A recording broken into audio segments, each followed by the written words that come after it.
Hi everyone, it's Krista Reads Books.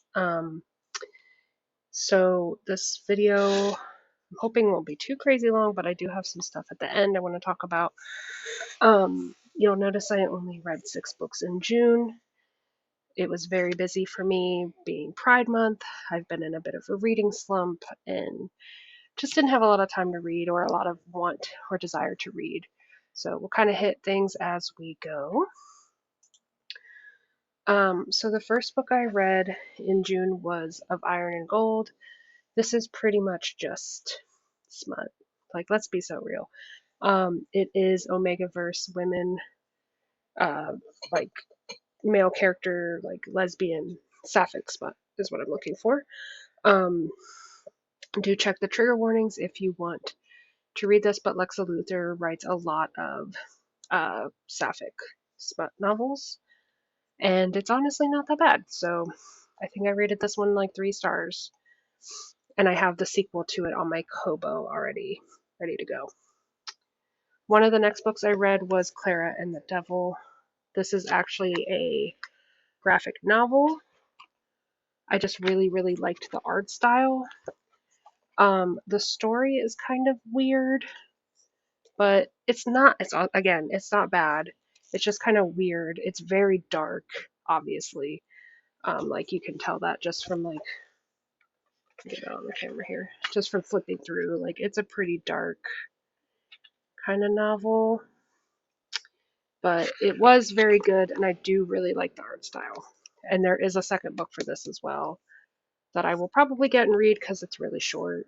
Um, so yeah, this is about a woman who meets the devil, and then the devil starts dating like her best friend, and then she is ultimately like figuring out like who she is, and like she ultimately like ends up cheating on her current boyfriend with her best friend, and it's like a whole thing. So that one's not bad. Okay, and then I have been working through the Murderbot Diaries. I've been reading these as audiobooks. Um, I've been just kind of waiting as they come through the library, things like that. These are the third and fourth books of the Murderbot Diary series. These books are so good. I love the Murderbot Diaries. He's so funny. He is very much like if you're autistic, I feel like it's right up your alley, like that sense of humor. Like he is very much like autistic coded.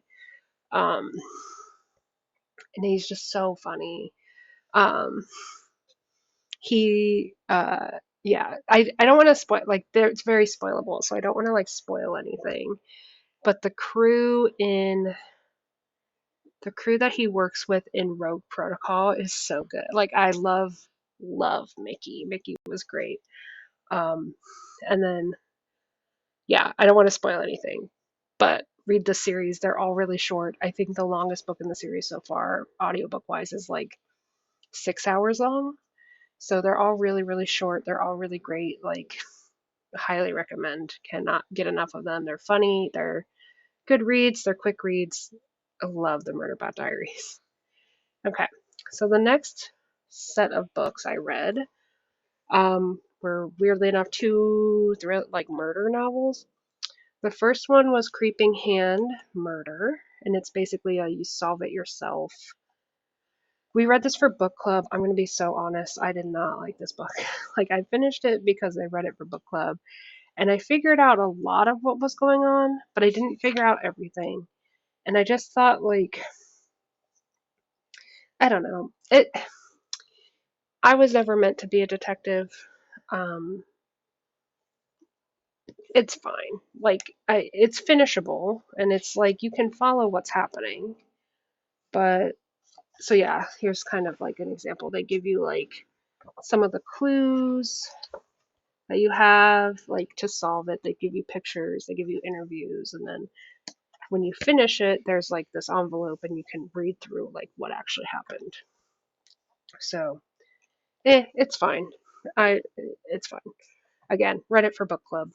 And then Ditched for Murder is a second book in the Booked for Murder series, and it's fine. It's I kind of put this series on when I just need like something kind of chill that I don't super have to pay attention to and just kind of have it on in the background.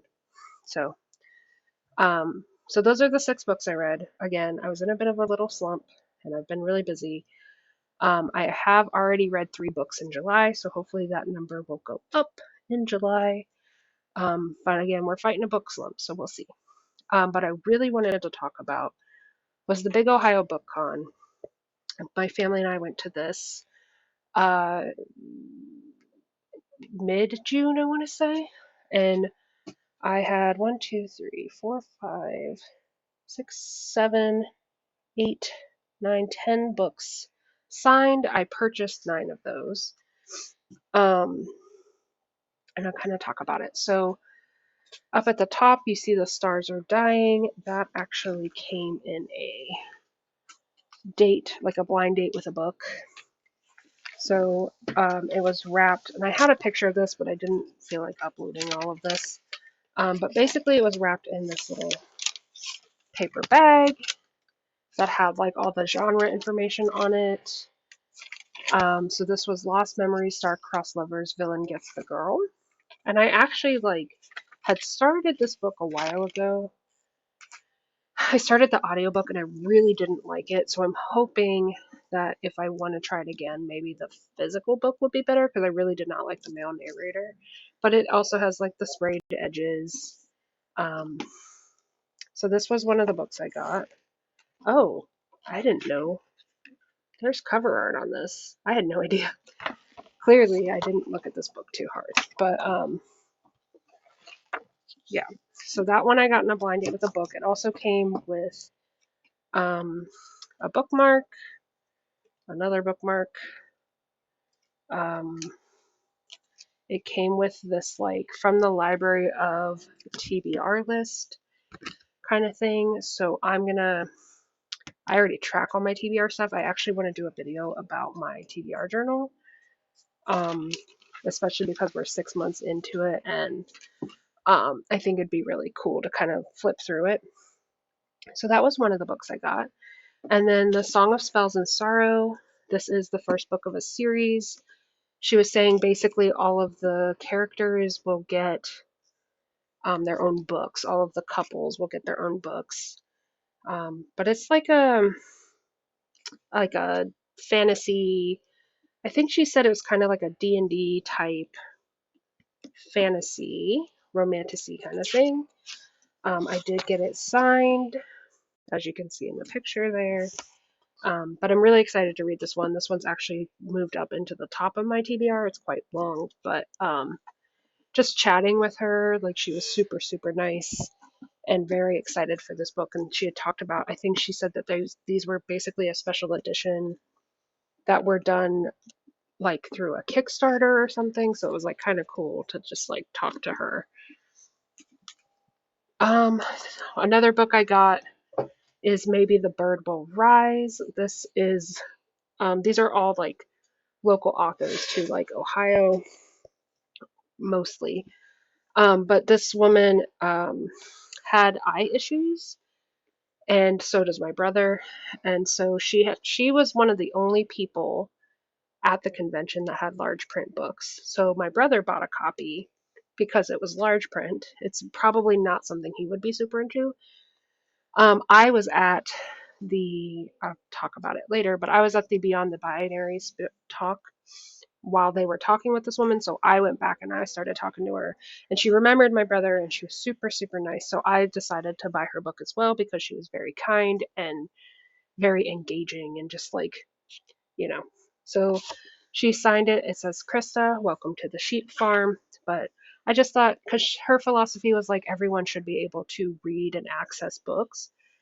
And since she was like one of the only ones that had books that were accessible to a different population, we support stuff like that here. So that was really good to talk to her. We'll talk about these books here in a minute.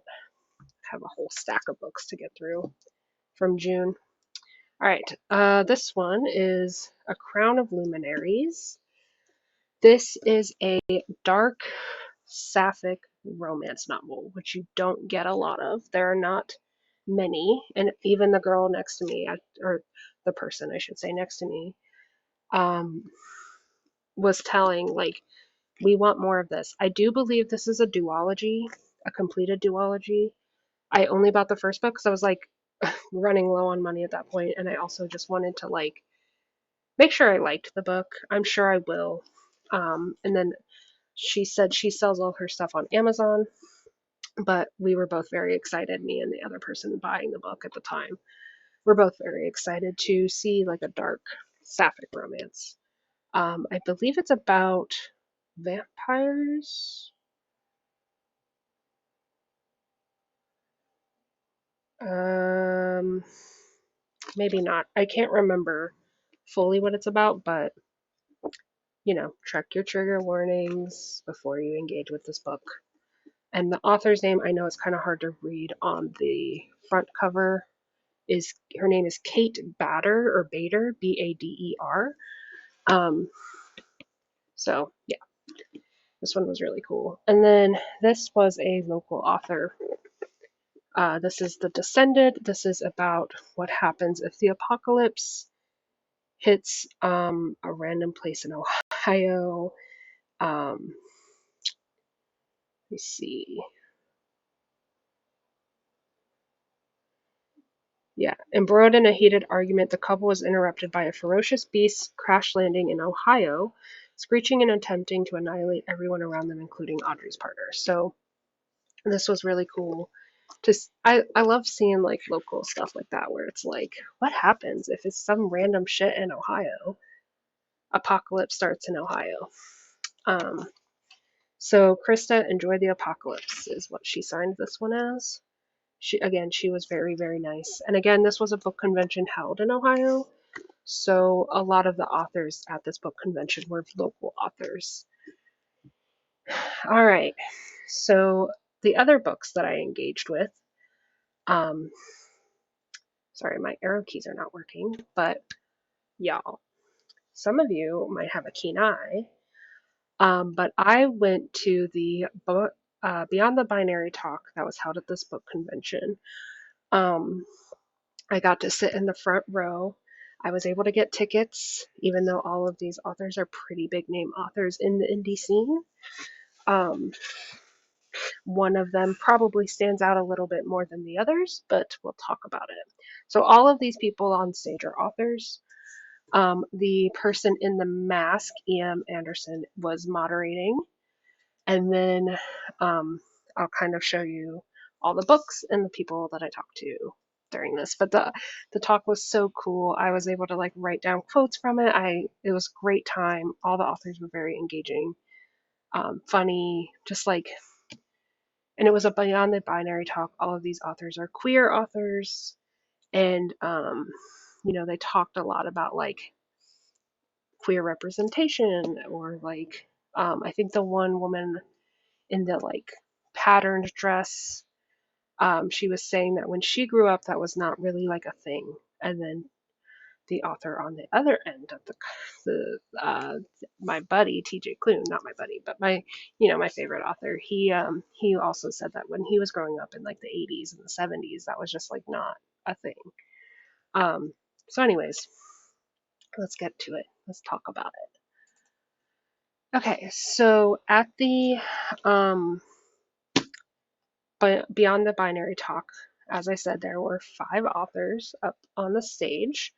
I got to talk to each one of them after, get autographs. They were selling all of their books, so I purchased all of their books except for one because I already have pretty much all of his books. So Keeper of the Lonely Spirits, this is E.M. Anderson, and I'm so mad that my camera took this blurry ass photo of this person, of this author. But this is The Keeper of the Lonely Spirits. I don't fully know what it's about, but I do remember when I was reading the like little blurb, it sounded really interesting. I'm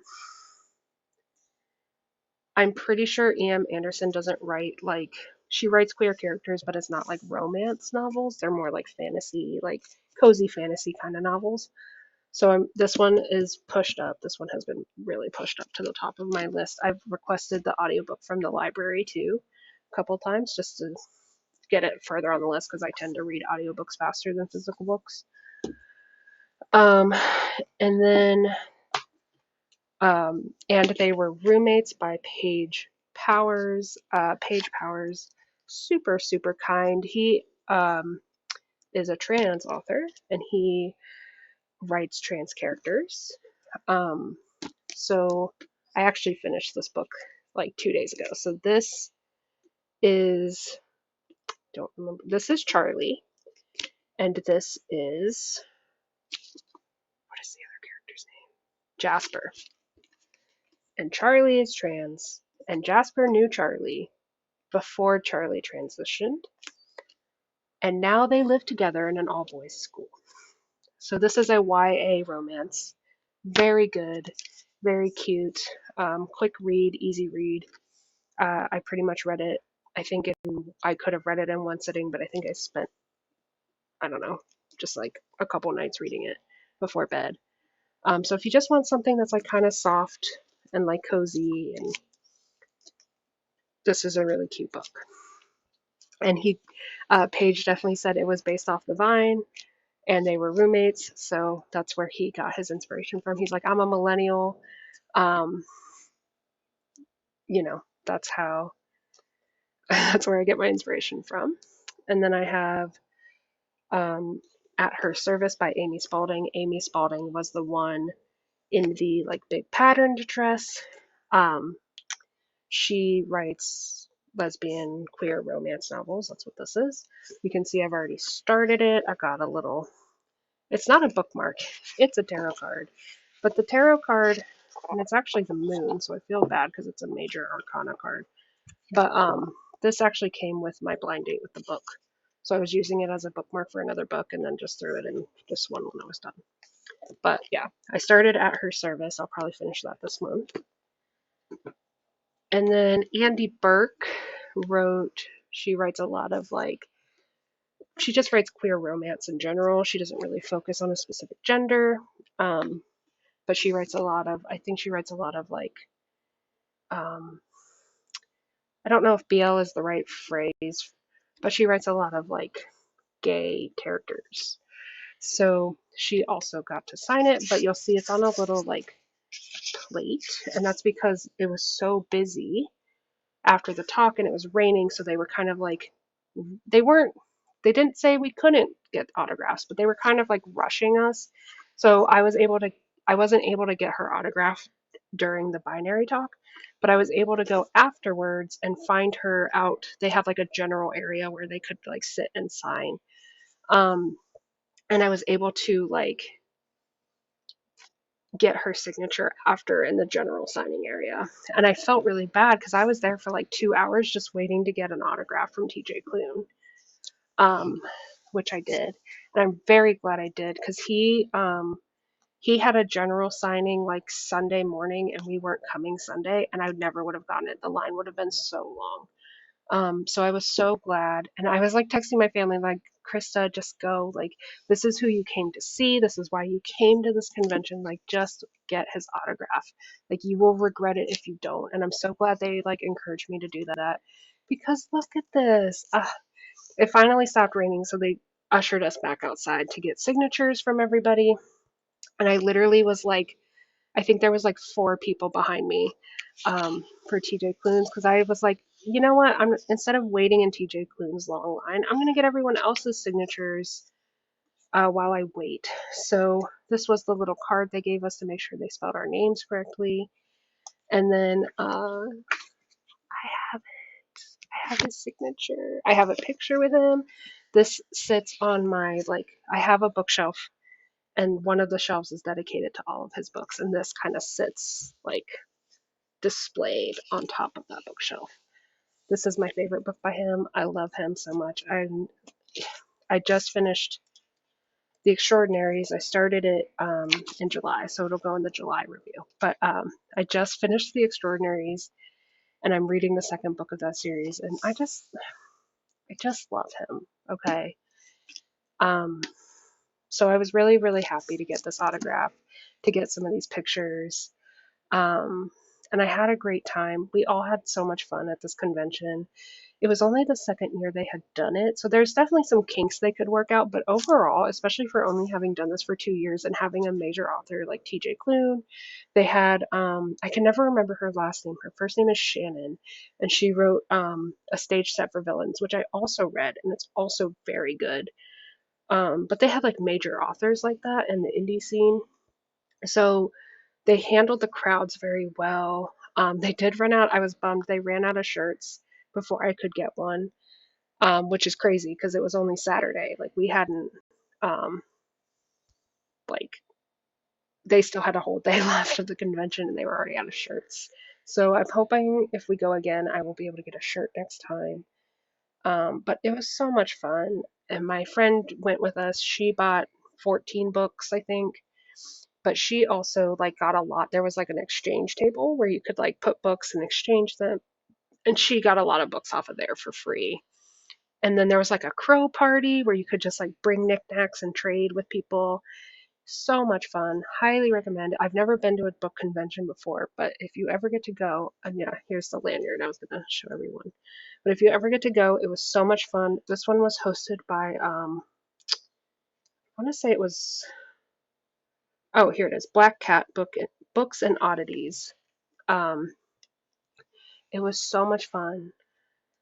Highly, highly recommend. They had so many cool like creators there and so many like local authors and just really cool like just rooms full of people getting autographs. They had a tattoo booth there.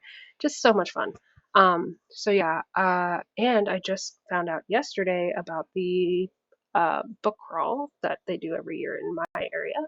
So I'll definitely be doing a video about that in October when I do that again. But yeah, I am going to work on getting all of this out, and I appreciate your patience. So thanks, everyone.